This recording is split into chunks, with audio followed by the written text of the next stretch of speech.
So you might breathe through your nose at rest, but as soon as you start to exercise, you feel like you have to open your mouth. Is that a problem or is it not? Well, today I'm going to talk about exactly why we should be nasal breathing during aerobic exercise. What are the specific benefits? What are the challenges most people face trying to adopt it, and how to potentially overcome them yourself? I'm Griffin from the North Star Body with your movement and breathing solutions for a happier, healthier, and more active life.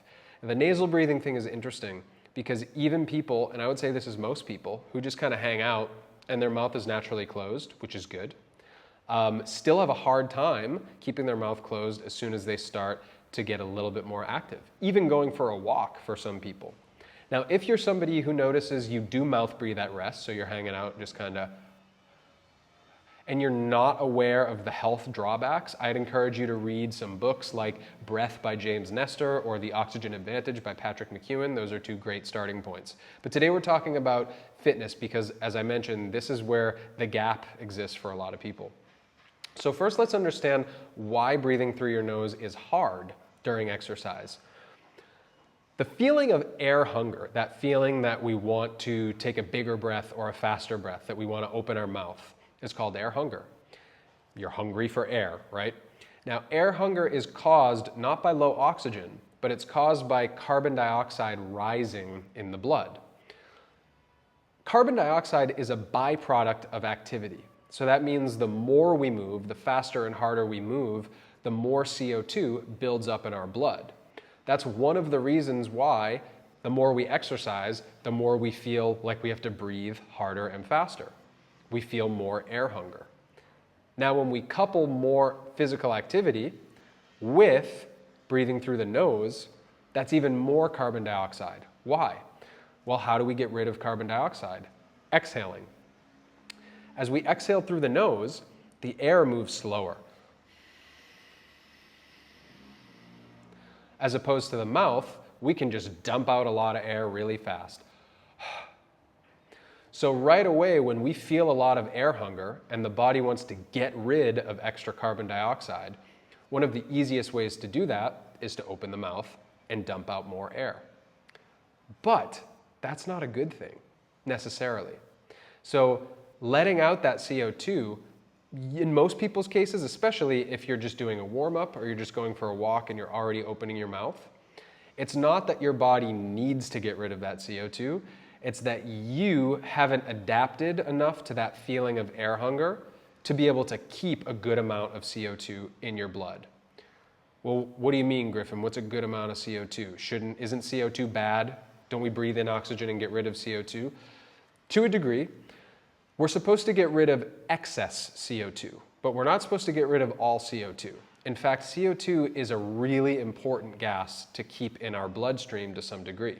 And I'm going to tell you a few reasons why nasal breathing and developing our tolerance to CO2 and air hunger is really important. So number one is blood circulation.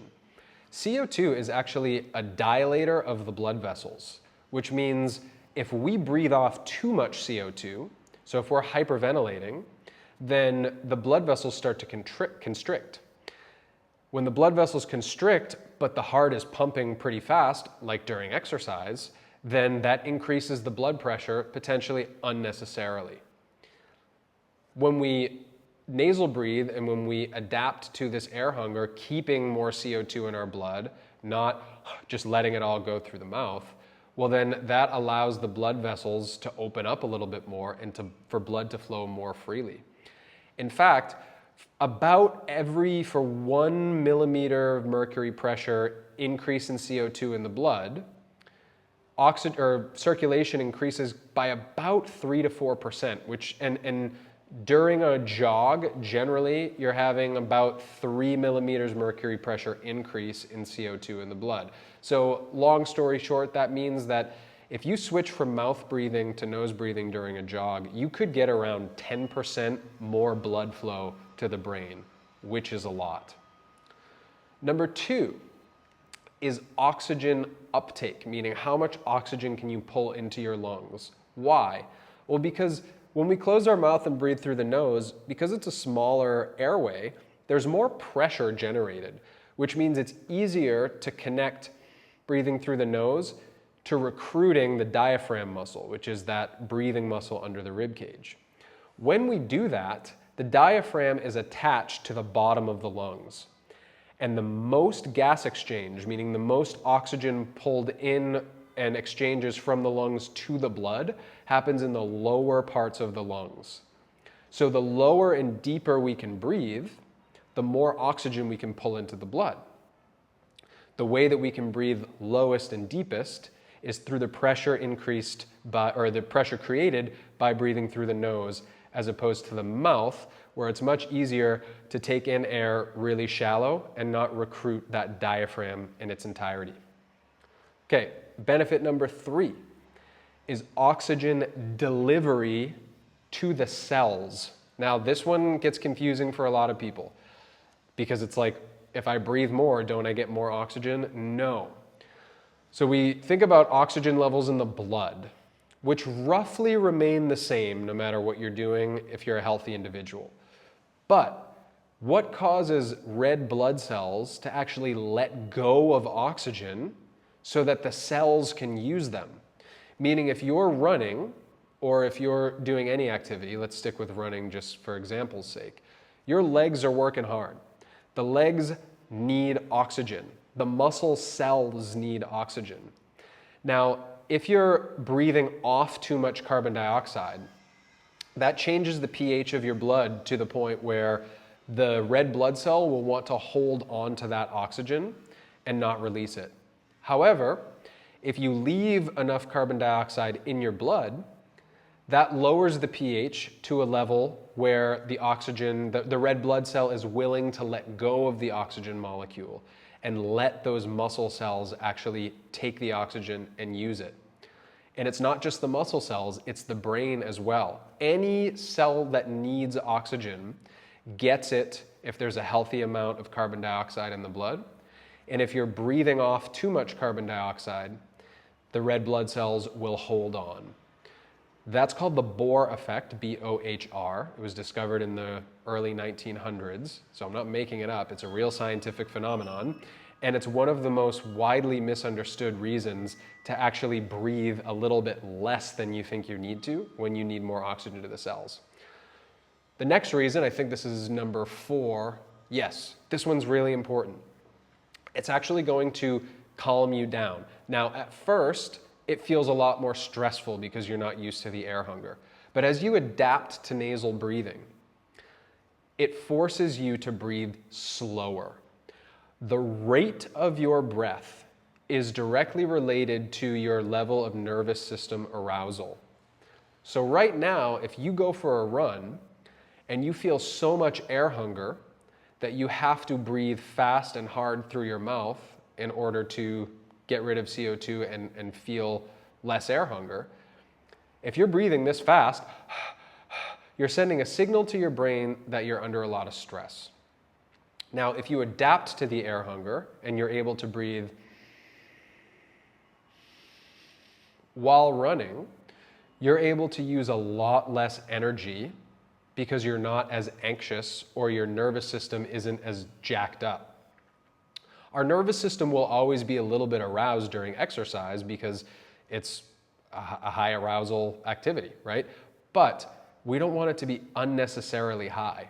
It's kind of like driving a car, right? If you're driving a car, you need to have some level of alertness, right? You don't want to be zenned out or like meditating while you're driving. That's dangerous.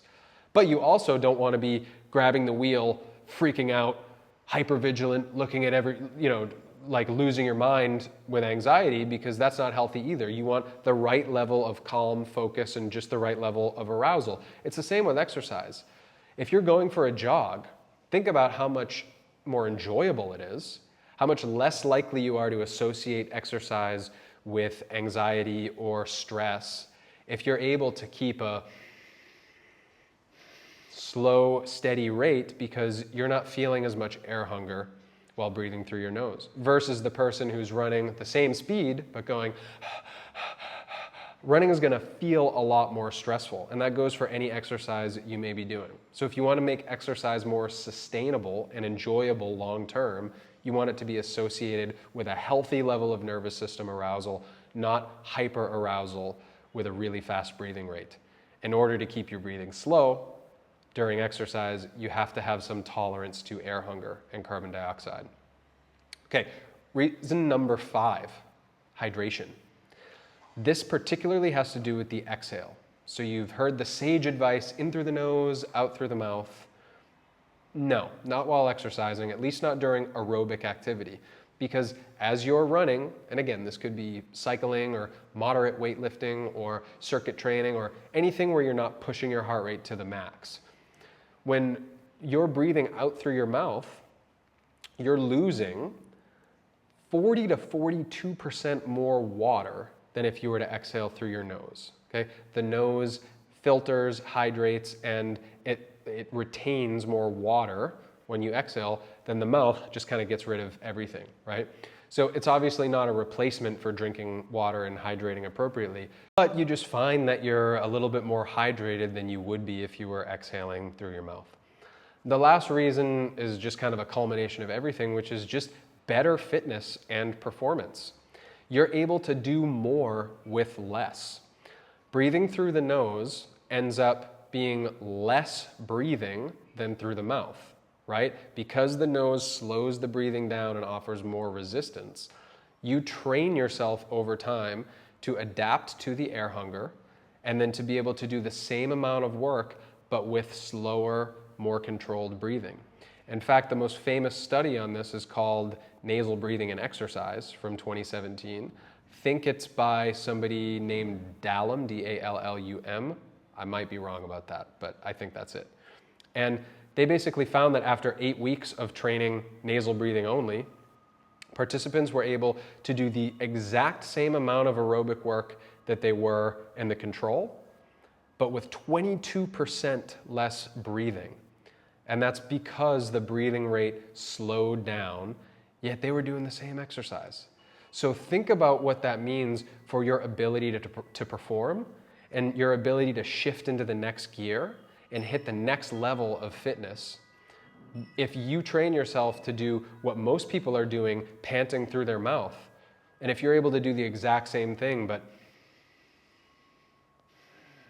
breathing through your nose slowly and controlled, you unlock a completely new level of performance. And this comes not only from the research, but my personal experience as an almost lifelong mouth breather, doing martial arts, doing high intensity training, opening my mouth immediately and gassing out instantly always. Now, it takes a lot for me to even feel like I want to open my mouth. And it's not because I'm special, it's because I've trained my tolerance to the sensation of air hunger during exercise. So how do you do it? I'm going to give you one piece of advice, and that's to check your ego. A lot of people get tied to their ability to do stuff, fitness stuff at a certain level, right? So it's whatever. I can run a 5K in 20 minutes. I can, whatever you can do. If it's running, if it's weightlifting, you've got to be willing to take one step back in order to take 100 steps forward. So if you run a 5K in 20 minutes, you are not, and you open your mouth, you are not going to run a 5K in 20 minutes with your mouth closed to start. So you have to understand that, like being new to anything, it's going to take time to adapt, and you have to give yourself that patience. Now, I understand that you might not want to do every single workout, nasal breathing and pulling back the intensity, but start with 1 to 2 a week. Choose 1 to 2 workouts a week where I don't care how long it takes me, I don't care how slow I have to go, I'm going to keep my mouth closed for the whole thing. And if I have to stop because the air hunger is getting too much, I will stop, but I'm not going to open my mouth. I'm not going to cheat, right? These are called nasal capacity workouts. And we start with adding 1 to 2 per week. If you stick with that, you'll notice that your nasal capacity increases and that you're able to go longer or harder or faster while still keeping your mouth closed. And then within weeks to months, you will notice that you're able to do with your mouth closed the same stuff that you were able to do months ago, but panting through your mouth. And that's a pretty cool thing. If I missed a benefit of nasal capacity or nasal training, nasal breathing during fitness, let me know in the comments below, Share the one that you found most impactful, the one that you didn't know,